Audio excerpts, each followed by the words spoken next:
꿈을 이룬 현대인들은 사피엔스의 저자 유발 하라리의 그 말처럼 신이 된 인간이 되는 것을 계속 꿈꾸고 있습니다. 왜냐하면 전에는 기껏해야 40, 50, 60을 못 넘겼던 인간이 생명 영장의 꿈을 이루어서 이제는 100세를 그냥 넉넉하게 살고요. 그것도 건강하게 살아가기 때문에 인간이 호모 데우스가 되었다라고 이렇게 유발 하라리는 정의합니다. 그만큼 현대인은 그 과거에 진시황이 불로초를 꿈꾸고 전국에 그리고 전 세계에 그 생명 연장을 꿈꾸었던 그 꿈이 오늘날의 현대인에게 이루어졌기 때문에 이 꿈을 어떻게 이루어갈 것인가를 계속 진행 중이라고 유발 하라리는 이야기를 하고 있습니다. 그러나 우리의 삶 가운데에서 진정으로 이런 삶을 꿈꾸지만 늘 우리는 기억하잖아요. 까르페 디엠, 현재를 즐겨라, 오늘을 즐기면서 살아라 라는 이런 명제에도 불구하고 또 다른 한 축인 메멘토 모리가 있다는 사실을 꼭 기억하셔야 돼요. 웰빙 시대이지만 웰다잉이 없는 웰빙은 굉장히 허무한 것에 굴복하다가 끝날 경우가 많기 때문에 그렇습니다. 메멘토 모리, 죽음이 있음을 기억하는 삶은 뭔가 재수 없는 삶, 뭔가 미래가 암울한 삶이 아니라 더 그만큼 생명이 귀하고 그만큼 역설적으로 우리의 인생에서 생명의 가치를 더 아름답게 연장하기 위한 우리들의 준비이기 때문에 그렇습니다. 여러분, 알베르트 까미, 우리가 잘 아는 20세기의 최고의 지성인이자 그 작가가 이방인이라는 그 책을 통해서 현대인의 자화상이 마치 이방인처럼 동떨어진 삶을 살고 있다라고 그가 이야기를 합니다. 그도 잘 알다시피 노벨 문학상을 받았는데 3년 만에 큰 교통사고로 병원에 입원한 적이 있어요. 이 까미가. 그런데 오늘 내일 한다는 이 소식을 듣고 그는 한 기자가 와서 물어봤습니다. 선생님은 지금 무엇을 생각하고 계십니까? 라고 말할 때에 까미는 의외로 단순하게 이렇게 답을 합니다. 나는 지금 알제리에 있는 저희 어머니와 집을 생각하고 있습니다. 라고 답을 합니다. 인간의 본질적인 질문은 바로 우리가 어머니가 계신 그 고향, 우리의 부모님이 계신 그 집을 누구나 다 그리워하고 있는 인간의 본성이 있어요. 수구초심이라고 여우도 죽을 때는요, 머리를 자기가 태어난 고향을 향해서 두고 죽는다고 하지 않습니까? 우리는 누구나 다 이처럼 까미의 이야기처럼 이방인으로 살고 있지만 본성 깊은 곳에서는 우리의 부르심의 그 자리, 원래 우리가 이 땅에 온 그 본향을 그리워하고 있는 본성을 누구나 가지고 있습니다. 죽음 앞에서 그렇기 때문에 자유로울 수 있는 인간은 한 사람도 없지만 때로는 죽음이 두려운 사람도 있고요. 죽음 앞에 그토록 초연하고자 하지만 누구나 다 죽음은 미지의 세계이기 때문에 두려움의 주제인 것은 틀림이 없습니다. 여러분, 철학자 볼테르, 프랑스의 굉장한 철학자인데 그가 성경과 교회를 공박하면서 이 낡아빠진 체제는 언젠가는 다 무너지게 될 것이다, 성경은 한 세기 안에 다 없어질 것이다 라고 장담했던 대단한 지성인이고 철학자예요. 그런 그도 이제 임박한 그 죽음 앞에서 자기 생명을 연장해달라고 그의 주치의에게 애걸복걸하는 모습이 대서특필이 되었다는 사실을 혹시 아십니까? 그 누구도 아닌 이 볼테르라는 사실 때문에 사람들은 더 놀란 거예요. 여러분, 허무주의를 이야기하고 그렇게 염세주의적인 이야기를 하고 인간의 이성이 결국에는 세상을 아름답게 만들어간다고 하지만 죽음 앞에서는 누구나 다 연약하기 짝이 없는 한 사람에 불과하다라는 사실입니다. 저는 오늘 이 시간 함께 이 추석 아침을 맞이하여서 우리가 함께 이 세상을 어떻게 잘 웰다잉할 것인지, 웰빙도 좋지만 어떻게 우리가 잘 죽어야 될지를 우리가 함께 말씀을 통해서 나누기를 원합니다. 먼저 오늘 본문을 통해서 우리는 돌아갈 준비가 되어 있는지를 세 가지를 우리가 함께 적용하기를 원하는데, 첫 번째, 우리가 함께 저를 한번 따라해 주시길 바랍니다. 죽음이 우리를 기다리고 있다. 시작. 여러분, 누구나 다 예외 없이 죽음 앞에는 다 공평합니다. 이 땅에서 우리는 오래 살고 유발 하라리의 말처럼 신의 경지에까지 이르는 이 현대의 과학과 의학 문명을 이룬 현대인이지만 마침내 우리의 삶에 끝이 있다는 사실을 꼭 기억하십시오. 19세기에 이 베를린 대학의 유명한 지성인 바로 쇼펜하우어가 있습니다. 그는 유럽의 젊은이들에게 자살을 그냥 이야기할 정도로 삶이 허무하기 때문에 뭐하러 사냐라고 하면서 이 짙은 농도 짙은 염세주의 철학을 가르쳤던 사람입니다. 왜? 삶의 의미가 없기 때문에 삶의 가치가 꼭 생명이 붙어 있는 것으로 우리가 이어지지 않는다라고 해서 그의 사상에 따라 유럽의 많은 젊은이들이 자살을 선택했던 장본인 중에 대표적인 사람이 바로 쇼펜하우어라는 사람이에요.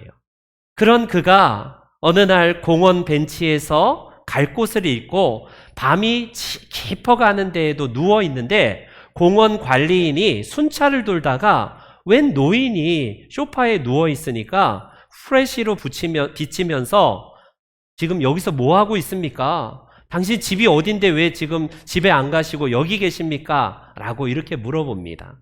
그때 쇼펜하우어는 잘 질문하셨네요. 저도 제가 가야 될 곳을 모르겠습니다. 제가 어디로 와서 어디로 가는지를 모르기 때문에 저도 방황하고 있습니다. 라고 이렇게 답을 했다고 해요. 여러분 이 말이 무슨 의미일까요? 아무리 지성인이라고 할지라도 우리의 본향인 고향을 꼭 기억하지 않는다면 인생은 방황할 수밖에 없다라는 사실입니다. 이 세상을 살아가는 사람치고 누구나 다 예외 없이 공평하게 찾아오는 것이 죽음이라면 죽음은 더 이상 낯선 주제나 재수 없는 주제가 아니라 우리가 잘 죽음을 준비하기 위한 이 땅에서의 준비가 필요하지 않겠습니까? 그래서 오늘 본문은 우리들에게 27절 말씀에서 이 말씀을 하시지 않나요? 다시 한번 본문을 한번 보도록 하겠습니다. 같이 본문을 볼게요. 시작. 한 번 죽는 것은 사람에게 정해진 것이요. 아멘, 아멘. 여러분, 사람이 한 번 죽는 것은 정해져 있다라고 성경은 말씀을 합니다. 그래서 우리의 일생을 단회적인 일생이라고 하지 않나요? 우리는 불교의 윤회사관처럼 또다시 죽음을 맞이하면 다른 생물로 태어나거나 그런 존재로 태어나지 않고 단 한 번 주어진 인생이라고 성경은 말씀을 합니다. 우리가 잘 아는 모든 사람들은 다 죽음을 맞게 되었는데 여기서 성경은 정해진 것이다라고 말씀합니다. 영어로 이게 데스티니라는 이 단어를 쓰고 있는데요. 사람이 죽는 것은 정해진 이치고 이거는 너무나 당연하고 틀림없는 사실이다라는 이 단언을 하고 있습니다. 사람이 죽는 것이 정해져 있다면 여러분 우리는 그러면 어떻게 살 것인가에 대한 이 깊은 성찰이 있을 수밖에 없다라고 할 수 있어요. 아무리 값비싼 명품을 두른다 할지라도 이 땅에서 그토록 화려한 집에 살고 수없는 박사학위 몇 개를 가지고 있다 할지라도 우리는 이 땅에서 언젠가는 떠날 수밖에 없다는 사실이 있는 나그네고 이방인이라는 사실을 기억하십시오. 저도 이번 한 주간 하나님 앞에서 가끔은 하나님 앞에 어떻게 잘 살아야 될지를 고민하지만, 때로는 하나님 앞에서 아직 젊은 나이긴 하지만, 하나님, 내 삶의 정말 끝자락에서 부끄러움 없는 삶을 살기를 원합니다라는 기도가 나왔던 주간입니다. 왜요? 그동안 우리 주변에 있는 친인척이 그냥 지난 설에 이어서 또 돌아가신 분들도 있고, 우리 주변에 친구나 친인척이나 가까이 지내던 사람이 어느 날 호련히 우리 곁을 떠나간 모습들을 보면서, 인생의 의미는 잘 살기 위한 웰빙을 위해서는 웰다잉이 필요하다라는 사실을 비로소 발견하게 된 계기가 되었습니다.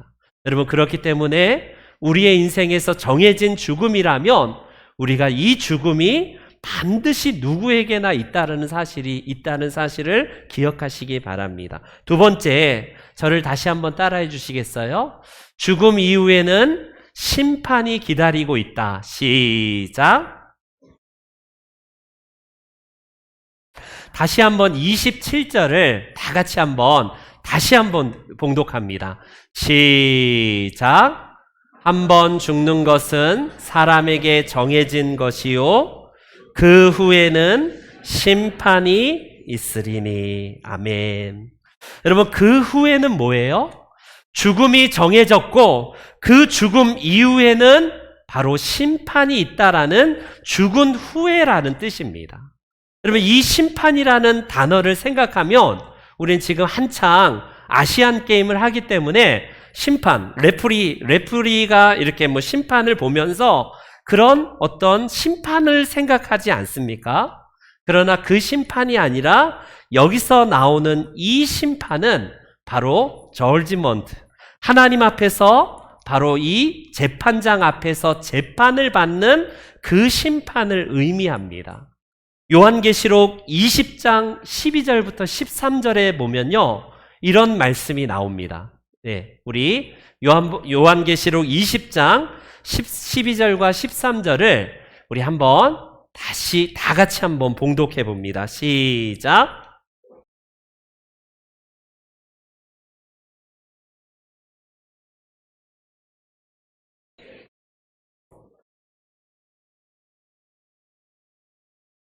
죽은 자들이 자기 행위를 따라 책들에 기록된 대로 심판을 받으니, 바다가 그 가운데 죽은 자들을 내주고 또 사망과 음부도 그 가운데에서 죽음을 내주매 각 사람이 자기의 행위대로 심판을 받고.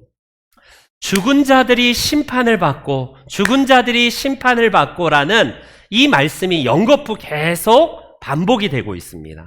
여러분, 우리가 죽으면 누구나 다 예외 없이 하나님의 심판대 앞에 서게 된다라는 말씀인데, 이 사실도 예외 없이 누구나 다 동일해요. 그렇기 때문에 여기서 말씀하는 이 심판이 무슨 심판일까? 그 다음 요한계시록 20장 14절과 15절에 그 말씀을 하고 계시는데요, 우리 한번 14절 15절 다시 한번 볼게요. 시작.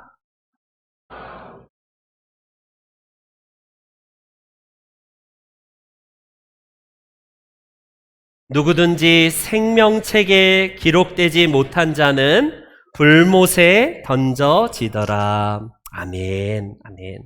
여러분, 예수 그리스도를 믿는 자는 생명책에 기록된 자라고 성경은 말씀하고 있어요.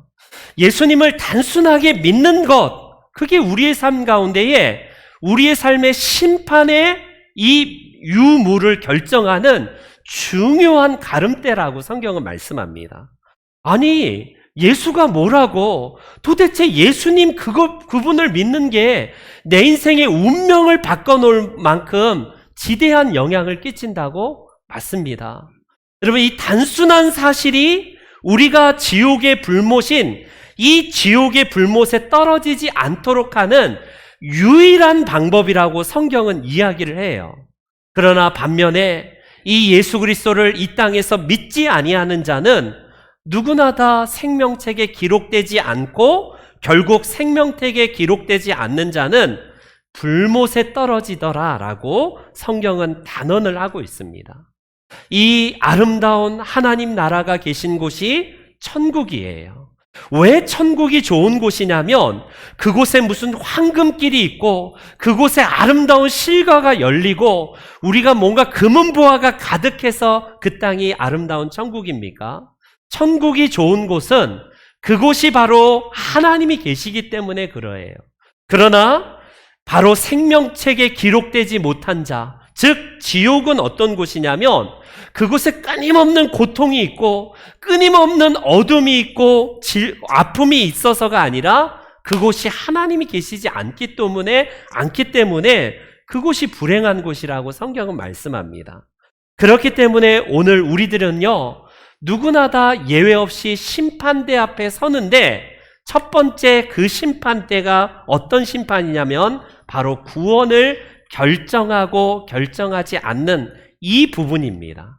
예수님을 믿는 자들은요, 성경 요한복음 3장 18절에 의하면 이런 말씀을 하고 계세요. 그를 믿는 자는 심판을 받지 아니할 것이요 믿지 아니하는 자는 하나님의 독생자의 이름을 믿지 아니하므로 벌써 심판을 받았다라고 성경은 말씀합니다. 여러분, 이 심판대 앞에 서는 자들은 누구냐면 구원의 결정을 위해서 하나님께서 심판을 피해갈 수 없는 대상은 바로 생명책에 기록되지 아니하는 사람이라고 말씀을 하고 계세요. 그렇기 때문에 우리 구원받은 하나님의 백성은 이 구원 심판에서는 심판의 제외가 되고요, 우리는 심판을 받지 않는다라고 말씀합니다. 계속해서 요한사도는 5장 24절에 이렇게 말씀하고 있어요. 내가 진실로 진실로 너희에게 이르노니 내 말을 듣고 또 나 보내신 이를 믿는 자는 영생을 얻었고 심판에 이르지 아니하나니 사망에서 생명으로 옮겼다라고 이렇게 말씀합니다. 이 첫 번째 심판, 누구나 다 예외 없이 하나님 앞에 설 터인데 이 구원을 결정하는 심판 앞에 이미 심판을 받은 자들은 생명책에 기록되지 아니하는, 즉 예수님을 모르는 사람들은 이 심판을 다 받게 되지만 우리와 같이 예수 그리스도를 믿고 그분이 우리의 구원자이심을 믿는 자들은 심판에서 제외되고 심판을 받지 아니하고 사망에서 생명으로 옮겨졌다라고 말씀합니다. 이게 바로 예수 그리스도께서 주신 구원의 은혜이고요, 구원 심판에서 제외된 사람들이 누릴 복락이에요. 근데 여기서 끝나는 게 아니라 다시 한번 요한계시록 20장 12절과 13절에 보면 두 가지 책의 종류가 기록이 되고 있다는 사실을 우리는 깊이 다시 한번 묵상을 해야 됩니다. 우리 요한계시록 20장 12절과 13절을 한번 보세요. 첫 번째 책에는 우리의 생명이 이제 하나님 앞에서 심판을 받느냐 안 받느냐, 이 책이에요. 이 생명책은요, 곧 생명 구원을 받느냐 안 받느냐의 유무를 결정하는 책인데 두 번째 책이 성경에 기록이 되고 있습니다. 그것은 책들이라고 하는데 이 책들에는 어떤 사람이 어떤 기록이 있냐면 바로 그 행위를 따라 기록된 책이라고 말씀을 하고 계세요. 여러분, 첫 번째 생명책에 기록된 우리는 심판이 면제되고 심판을 받지 않지만 두 번째 책들에 기록된 것은 무엇이냐면 각 사람이 자기의 행인대로 심판을 받을 수 있는 바로 책이라고 성경은 기록을 합니다. 이 책은요, 달리 말하면 바로 우리의 행위를 따라서 하나님 앞에 상급을 받느냐 안 받느냐라는 이 두 번째 책이에요.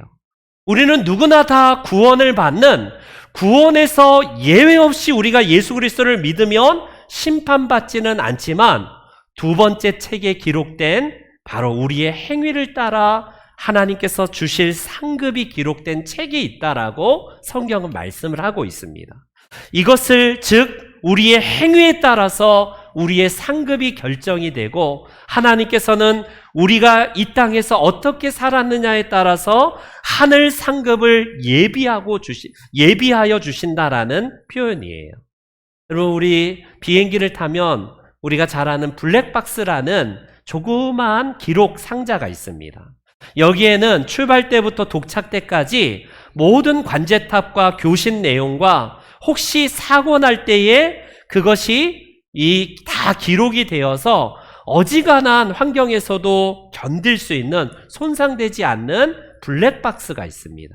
거기에는 모든 기록들이 다 녹음이 되어 있고 다 모두 입력이 되어 있는 특징이 있는 것이 바로 블랙박스인데, 바로 하나님 앞에서도 우리의 삶을 하나님께서는 블랙박스처럼 우리의 모든 행적이 기록이 되어 있다라고 성경은 말씀을 하고 계세요. 전도서 3장 15절에 우리 한번 다 같이 읽어볼까요? 전도서 3장 15절 말씀입니다. 다 같이 시작.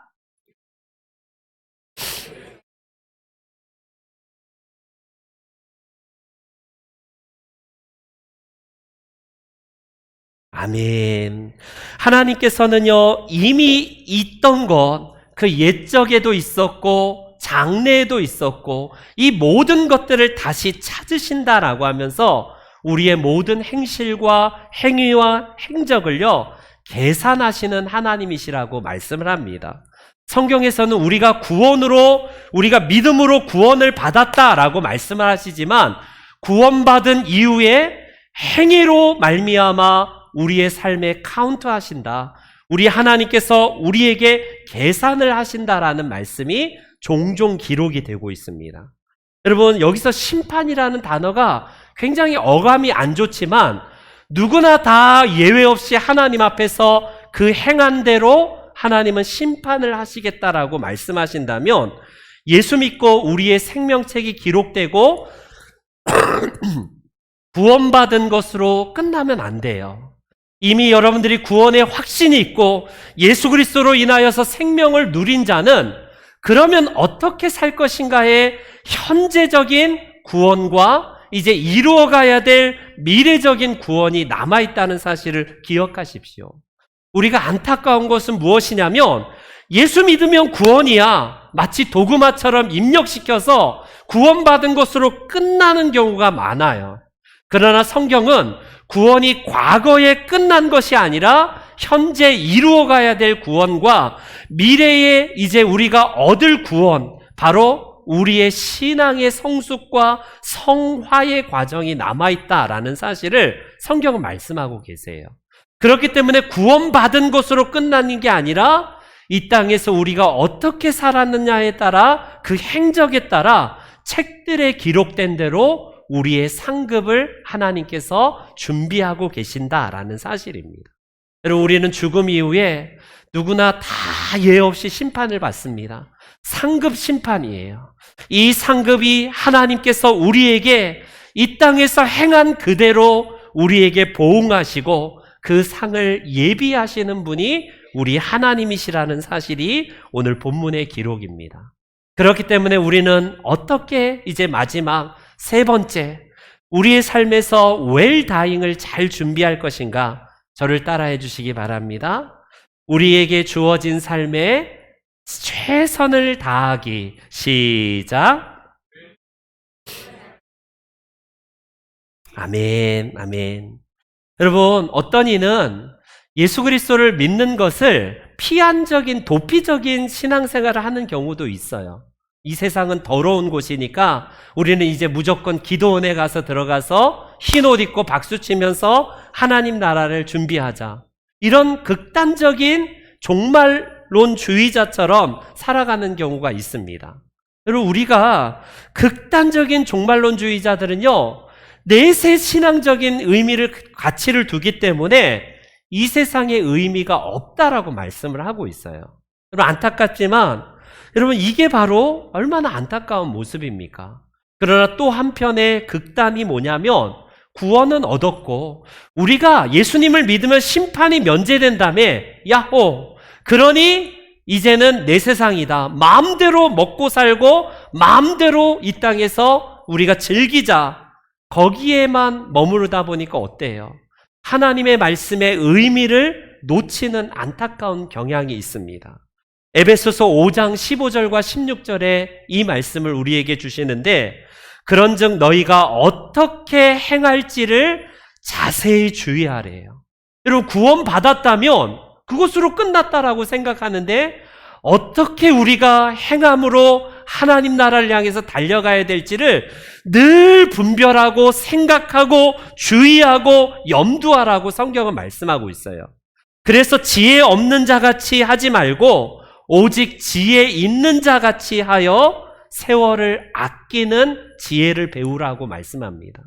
그럼 벌써 우리는 어느덧 인생이 중년이네, 어느덧 돌아보니까 노년이네, 어느덧 이제 내가 인생의 마감을 할 때이네.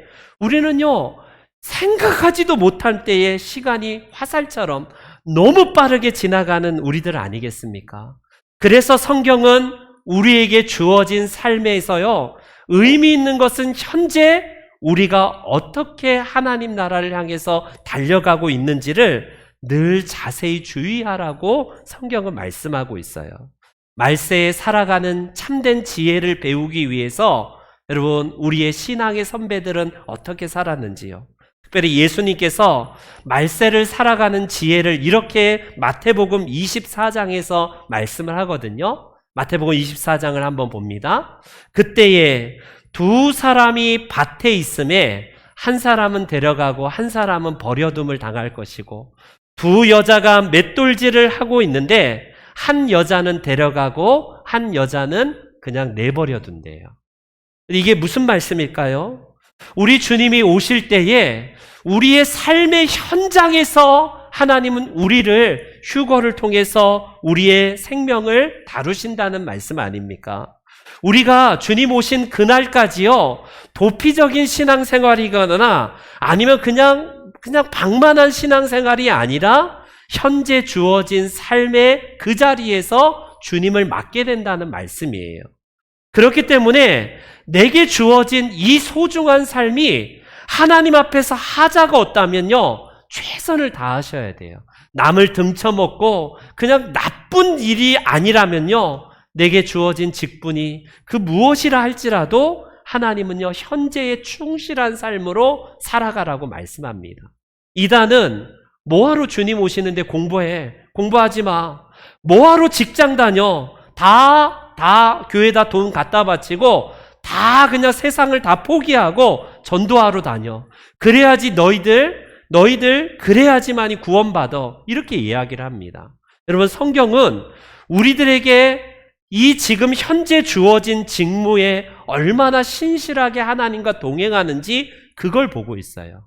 에녹이 잘 알다시피 하나님과 300년 동안 동행을 하는데 그의 동행하는 장소는 바로 삶의 현장에서 그는 동행하고 있습니다. 로렌스 형제라고 중세의 유명한 수도원에서 그가 기록한 책에 보면요, 어떻습니까? 그냥 삶의 주방에서 식탁을 닦다가 그냥 내 삶의 이 현장에서 하나님을 섬기는 최고의 지성소라고 말하지 않습니까? 우리가 비로소 교회에 와서야만이 이곳이 가장 거룩한 지성소가 아니라 내가 지금 삶에 땀을 흘리고 있고 열심히 일하고 있는 현장이 곧 하나님께서 영광 받으시는 장소다라는 사실입니다. 어느 교회에서 한 청년부에서 토론이 왔어요. 만약에 내일 지구에 종말이 온다면 어떻게 할 것인가? 하루 24시간 동안 어떻게 할 것인가에 대한 토론을 하는데 어떤 청년은 저는 교회에 달려가서 그동안 죄를 많이 져서요, 회개를 하겠습니다. 그래서 24시간 동안 기도하면서 이제 종말을 맞겠습니다. 이렇게 이야기를 해요. 어떤 청년은 아닙니다. 저는 아직까지 믿지 아니하는 제 주변에 많은 가족들과 지인이 있기 때문에 그들의 생명을 구원하기 위해서 전도하러 가겠습니다. 이렇게 이야기합니다. 어떤 청년은 내가 아직까지 화해하지 않는 많은 사람들, 관계가 서먹서먹하고 해결되지 못한 사람들에게 연락하거나 찾아가서 사과를 구하겠습니다. 이렇게 말하는 친구도 있어요. 그런데 한 청년은 이렇게 답을 합니다. 예, 만약에 내일 지구의 종말이 온다면 저는 오늘까지 하던 일을 그대로 내일까지 잘 하고 있을 겁니다. 이렇게 답을 했다고 해요. 무슨 말일까요?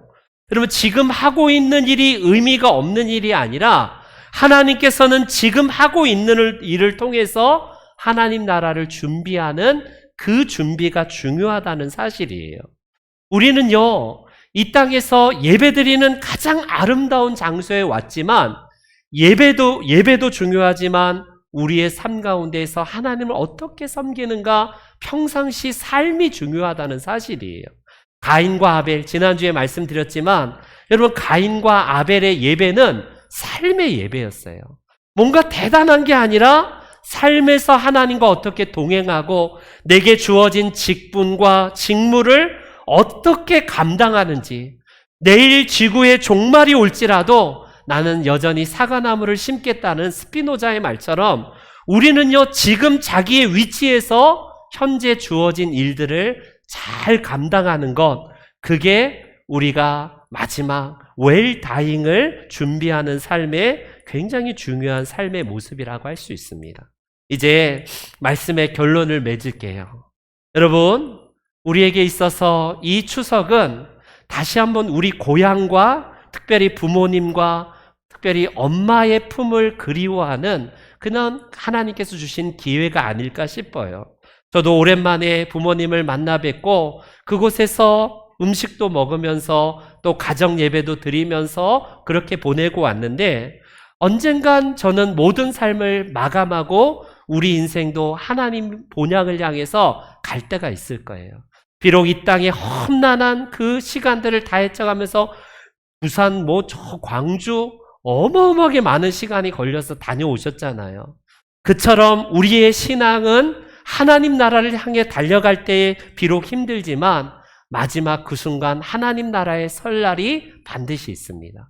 그래서 오늘 본문처럼 죽음이 있는 그 때에 반드시 우리의 그 이후에 심판이 있고 그 심판은 우리의 행위를 따라서 상급 심판이 주어진다는 사실이 있다는 사실입니다.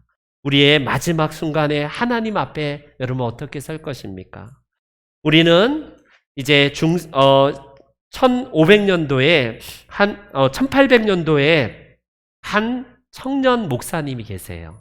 이분은 27살 때까지 병약한 몸으로 정말 신실하게 하나님의 말씀을 증거하면서 그가 끝까지 비록 병약한 몸이지만 하나님 앞에 이렇게 다짐하면서 그는 삶의 마감을 합니다. 나는 죽을 때에 설교단에서 말씀 붙들고 죽더라도 설교단에서 죽겠다라는 그 각오로 목양에 임했던 바로 목사님이에요. 그분이 바로 우리가 자주 부르는 찬송 중에 한 곡인 479장 괴로운 인생길 가는 몸이, 그의 인생을 대변하는, 몸이 너무 연약해서 목회를 제대로 하지 못할 정도로 쇠약했지만 그는 이 시에서 이렇게 이야기를 합니다. 괴로운 인생길 가는 몸이 평안히 쉴 곳이 아주 없네. 걱정과 고생이 어디는 없으리 돌아갈 내 고향 하늘나라. 광야에 찬바람 불더라도 앞으로 남은 길 멀지 않네. 산 넘어 물보라 세차게 불어도 돌아갈 내 고향 하늘나라. 날 구원하신 주 못이옵고 영원한 영광을 누리리라. 그리던 성도들 한자리 만나리. 돌아갈 내 고향 하늘나라. 그는 비록 그의 예언과 같이 27살 짧은 인생을 살고 갔지만 그는 돌아갈 고향 하늘나라가 있기 때문에 그는 죽음 앞에서도 초연했고 당당하게 맞아들였던 웰다잉의 사람이 됩니다. 여러분, 우리가 진정으로 한국 추석 명절을 맞이하여서 기억해야 될 사실 꼭 있습니다. 우리는 누구나 다 예외 없이 이 땅의 삶을 다 내려놓고 진정으로 돌아갈 하나님 나라, 내 고향, 본향 하나님 나라에 들어갈 준비가 되어 있는지를 점검해 보시길 바랍니다. 그리고 우리의 삶 가운데 죽음 이후에는 반드시 심판이 기다리고 있는데 아직까지 예수 그리스도가 내 인생의 주인임을 믿지 아니하는 자는 여러분 구원 심판을 받을 수밖에 없어요. 그러나 이미 예수 그리스도를 믿고 그분이 우리의 구원자이심을 확신하는 자는 상급 심판이 기다리고 있다는 사실이 여러분 꼭 기억하십시오. 내가 이 땅에서 행위에 따라서 행적에 따라서 하나님 앞에서 어떤 상급을 받을지 결정된다는 이 사실이 있다는 사실을 꼭 기억하시고 남은 인생 우리에게 주어진 삶의 자리에서 늘 신실하고 늘 최선을 다하여서 하나님 앞에 서는 그날까지 이 땅에서 부끄럼 없는 구원, 하나님께서 주어진 그 일에 최선을 다하여서 하나님 앞에 많은 상급을 받으시는 우리 모든 성도님들의 삶이 되시기를 주의 이름으로 축복합니다. 아멘. 다 같이 일어나시겠습니다.